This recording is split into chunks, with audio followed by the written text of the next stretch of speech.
My name is Cecily March. I arrived at my sister's wedding exactly 11 minutes before the ceremony was set to begin, early enough to be polite, late enough to limit exposure. I walked in alone. There was a pause in the laughter near the gift table when I opened the door. It was brief, half a second maybe, but I heard it.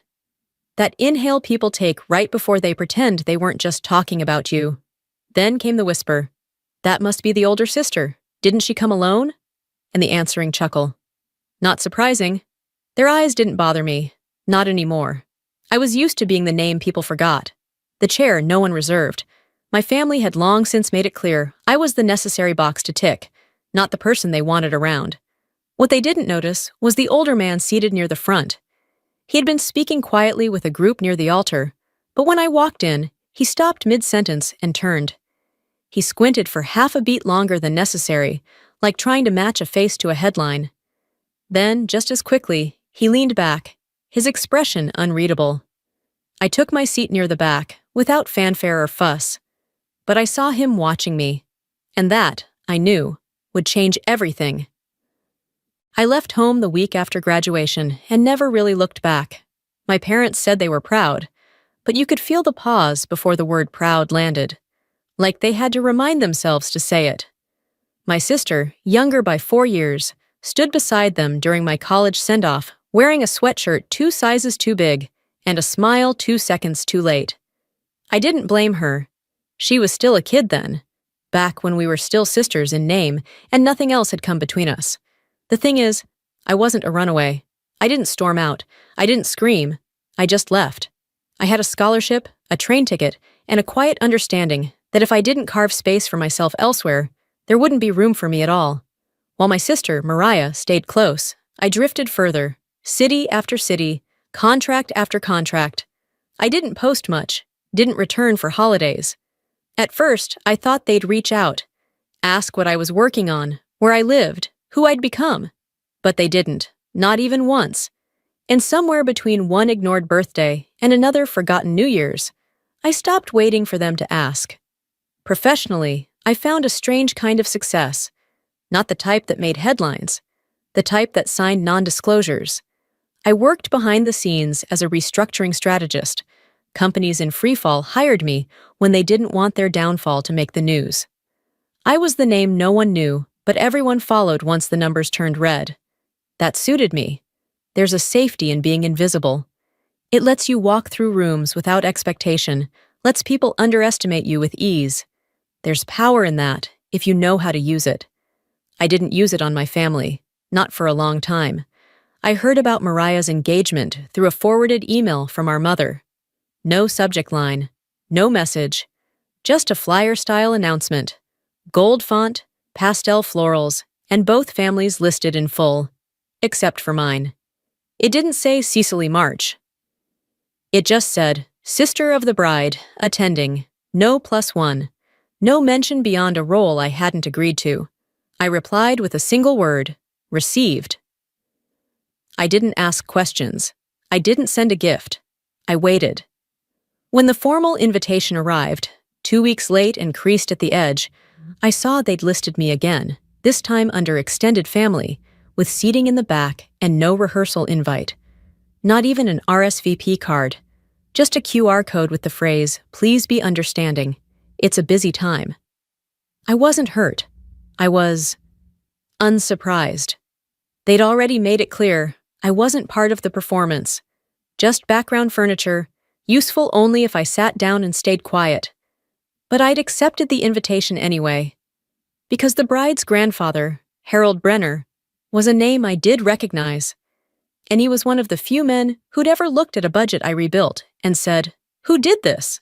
That had been 5 years ago, and judging by the glance he gave me when I walked in today, he hadn't forgotten. The rehearsal dinner came and went without a whisper in my direction. I saw the photos on Mariah's Instagram, of course.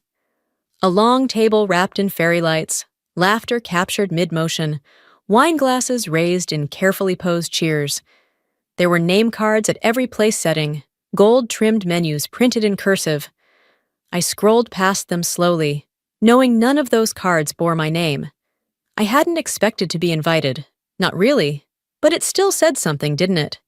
That my own sister had organized a celebration of union and deliberately left me out of it. There was no way it had been a mistake. You don't forget someone when they're family. You only erase them on purpose. The night before the wedding, I sat in a quiet hotel room, watching the rain tap against the windows. I could have left. I could have packed my overnight bag and driven the 3 hours back home. No one would have called to ask why I was gone. No one would have noticed at all. But I stayed. Not because I needed to be there, but because I wanted them to see that I didn't need to be seen. On the day of the wedding, I dressed in black. Not morning black, power black. A tailored dress, low neckline, sleeves to the wrist, heels that didn't apologize for echoing on polished marble. I wore my hair twisted into a low bun, clean and sharp. No jewelry, no embellishment, just presence. When I arrived, the valet hesitated. He looked behind me, as if expecting someone else to step out. "Just me," I said with a soft smile. He blinked and nodded, flustered. The venue was one of those overdone suburban estates. Columns too white, fountains too loud, a ballroom that smelled faintly of roses, and rich people pretending they weren't trying too hard. The reception space had already filled halfway when I stepped inside. A few heads turned, not out of recognition, more like mild curiosity. I didn't look like the rest of them. I didn't wear joy or family pride. I wore distance. At the edge of the room stood Mariah. She was laughing at something her new in-laws said. Her gown shimmered in the overhead lights, something designer and dramatic, with too many details and not enough meaning. She glanced in my direction once, made eye contact for half a second, then turned away without a wave, as if I were a guest of a guest, a stranger who came out of obligation, not blood. There was no one to greet me, no usher to show me my seat. I found my name, misspelled naturally, on a side table near the kitchen entrance. And the chair? It was empty. Not just then. It had always been. I sat down, crossed my legs, and looked toward the stage. Harold Brenner stood near the floral arch, speaking with what looked like his eldest grandson. He looked smaller than I remembered. Thinner, a little stooped, but his eyes still carried weight. He hadn't noticed me yet. But when he did, it wouldn't be with surprise. Not this time. The table they'd assigned me to was near the edge of the room, where the lighting dimmed and the flowers thinned out. Not quite by the restrooms, but close enough that waitstaff passed regularly with trays of shrimp skewers and 2 sweet cocktails, careful not to make eye contact. I sat alone for a few minutes before a trio of guests joined me. 2 women in matching pastel wraps and a man with a sunburned forehead who looked bored before he even sat down. They didn't say hello. One of the women glanced at my name card, made a face, and turned to whisper in the other's ear. That was the extent of our introduction. It was only after the first course was cleared that the small talk began. "So, you're the bride's sister?" the man asked, lazily stabbing at the edge of his salad plate. "Yes," I said, offering nothing else. He blinked. "Did you travel far?" "Not far enough to be late." He smirked, clearly not expecting a dry answer. One of the women chimed in. "What do you do, dear?" I paused for just a moment, long enough to measure the tone behind dear. It wasn't kind. It was performative interest, social filler, a test. "I'm a financial recovery consultant," I said. "Mostly corporate work." Her brows lifted, clearly unimpressed. "So, you do taxes?" The man snorted into his drink. "Sounds like one of those vague job titles people make up on LinkedIn." I didn't answer. Silence, used properly, is not surrender. It's strategy. They filled the space with more questions they didn't wait for answers to. Where I lived, if I had children, whether I'd come alone. The implication behind each was the same. If I didn't have something shiny to parade, what was I even doing here? It didn't matter. I wasn't here for them.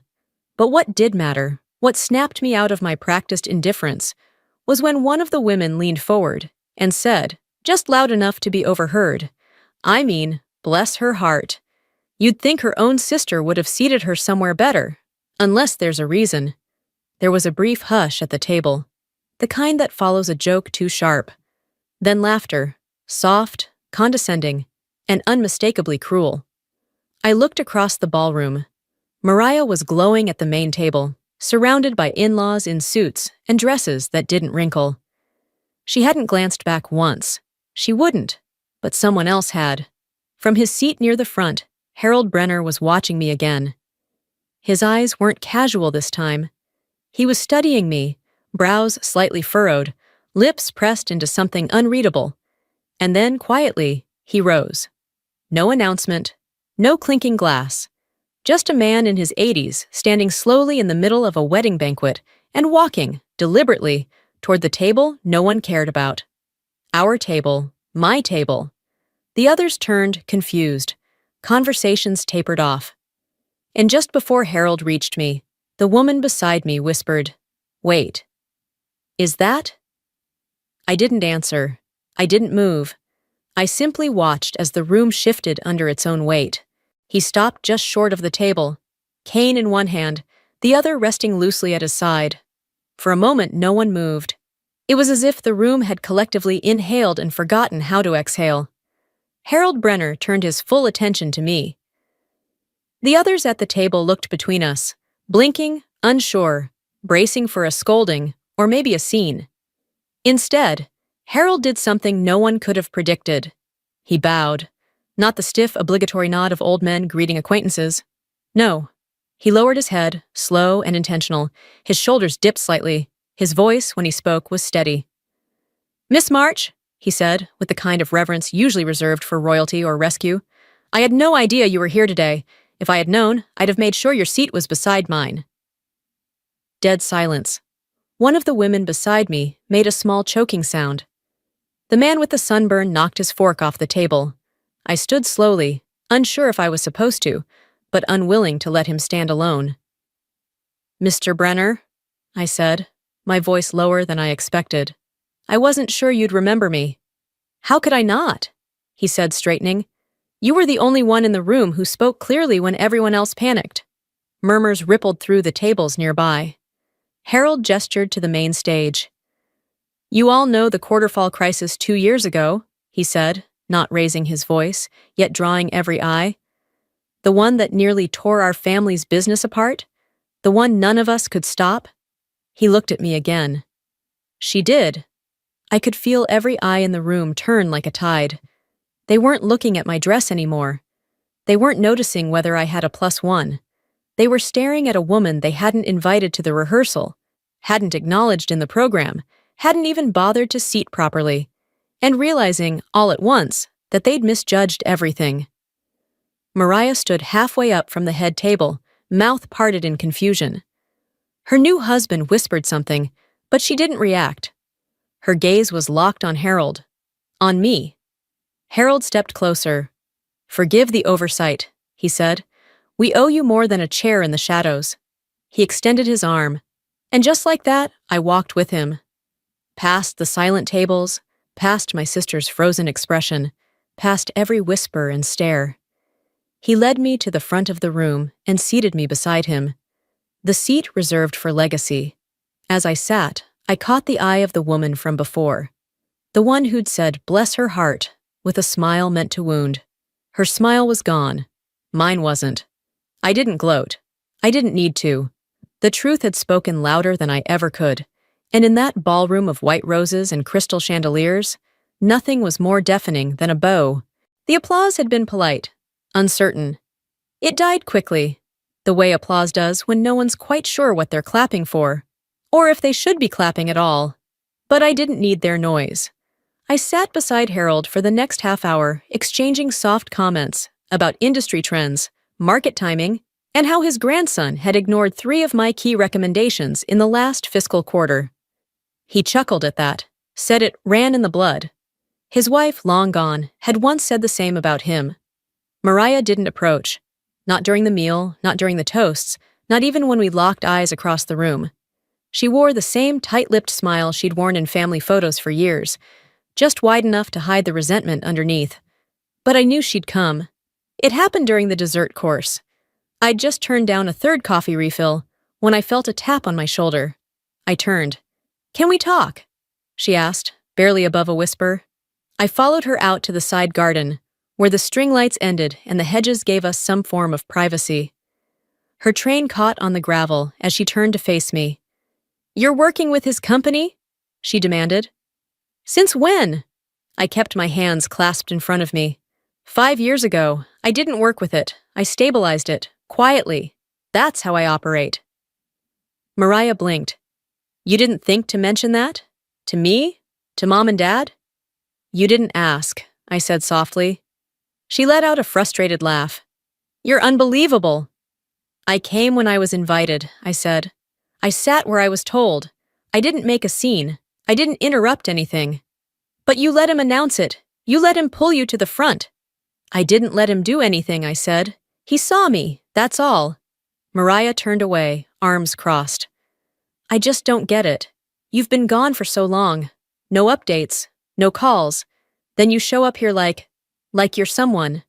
I tilted my head. "Mariah, I never stopped being someone. You just stopped looking." That stung. I saw it in the way her mouth opened and closed, like she was trying to find a softer reply and couldn't. "Do you want me to apologize?" I asked. "For not bragging? For not demanding space at a table that was never set for me?" She didn't answer. "I didn't come to ruin your day," I added. "I came because you're my sister, even if you didn't want me here." "That's not fair," she said sharply. "No, but it's true." We stood in silence. The wind shifted the edges of her veil. In the distance, someone gave a toast. Faint laughter, clinking glass. The wedding was moving on without us. "You really think I didn't care?" she finally said. "That I just erased you?" "You erased the version of me that didn't fit the narrative," I replied. "The quiet one. The plain one. The one who didn't chase attention. It was easier to box me up and label me forgettable than to admit you didn't know who I'd become." Mariah's eyes shimmered. Not quite tears, not quite shame. Something in between. "I wasn't trying to outshine you," I said, softer now. "I never needed to." She looked away. "You still did." I nodded once. "Maybe next time, seat your sister like you know what she's capable of." And with that, I turned and walked back inside. No flourish, no revenge speech, no cinematic exit. Just steps taken in heels that didn't wobble, in silence that no longer felt heavy. Because I knew who I was now. And this time, so did they. I didn't linger. The reception carried on without me. Louder, brighter, more chaotic than before. Toast turned into dancing, dancing into small talk, and I slipped out while no one was looking. Not even Mariah. But I didn't leave unnoticed. Harold found me near the front doors, one hand on the marble pillar to steady himself. "You remind me of my wife," he said quietly. She never raised her voice, but when she did, the whole room changed. I nodded. "That's not such a bad legacy to leave behind." He smiled. "You're still writing yours." Outside, the night was cooler than expected. A valet jogged off with my ticket while I stood near the curb, exhaling slowly. For the first time that day, I felt the weight leave my shoulders. Then a voice behind me. "Miss March?" I turned. A young staff member, barely out of school, looked at me like he wasn't sure he should be speaking. I just wanted to say, "I read your casework. The Brenner restructure? We studied it in my business ethics class. I never knew who you were until tonight." I offered a smile. "And now you do." He hesitated. "Most people in that room still don't." "They don't have to," I replied. "I didn't come for them. I came because sometimes presence is louder than performance. Because sometimes the best revenge isn't correction, it's continuation." I didn't interrupt the story they told about me. I simply lived a better one. They tried to forget me. They laughed when I walked in alone.